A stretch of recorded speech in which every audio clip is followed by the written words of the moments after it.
Welcome back. This is All Angles on eNCA. Now, public sector associations were expected to march to the Ministry of Public Service in the country, in the Kingdom of Eswatini, in efforts to deliver a petition today. This comes after students and pupils boycotted lessons and called for free schooling and the end of King Mswati III's rule, as well as democratic reforms in the kingdom.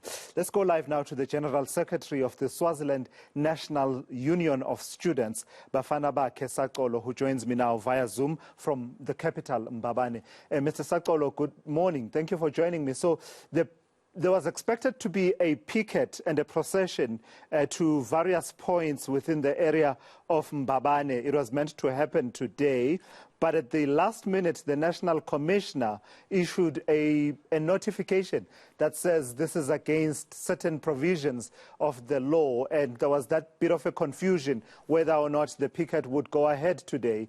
From the ground where you are, has the picket gone ahead?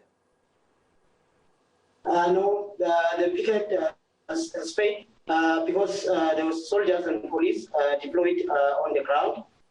They stopped every bus that was coming into Mbabane. On the masses that made it to Mbabane, they were dispersed using tear gas. And from where I am now, I can still hear some gunshots, which means that they are still trying to disperse the masses. So the streets were flooded with police officers and members of the Umbud for Defense Force. Is that what you are saying? Yes, sir. And how important was it that this march should have gone ahead from your perspective? Locate this particular march by members of, civil public service associations within the context of the marches we've been seeing recently. How important a feature of the momentum we have seen was today's march? Today's march was so much important because the government have stopped illegal marches. They've told the nation to apply for a permit to march. This is what the public unions did. They applied from the local municipal. They got the permit. So for you to get a permit from the municipal, the police are also there to grant you the permission. But on the last minute, the police issued a statement stopping the march. So this march is important because it is the one that keep on agitating the people and demanding and continue to demand for democratic reforms in a much peaceful way, rather than the ones that we used before, the looting and everything. So these are the marches that we hoped the government was looking forward to. But seemingly the government doesn't want anything to do with petition delivery or people voicing out their concerns or fighting for their rights freely in this country.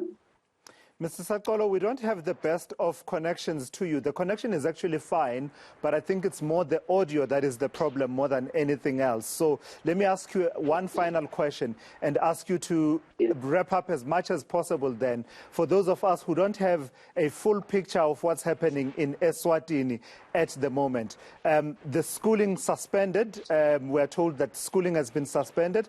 The government accuses Persis Melane, who speaks on behalf of the government and the king, says the so-called pro-democracy people that he says are the ones who are causing mayhem in the country. You have a strike by people in the public transportation sector, as well as, yourself, you've had run-ins with police, including your detention earlier on.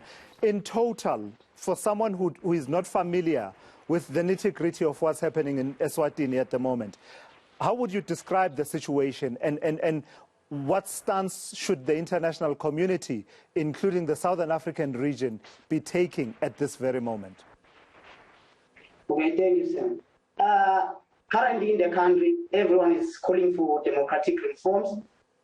Students from primary schools and high schools have boycotted classes and stopped attending school, asking for democratic reforms for a multi-party government.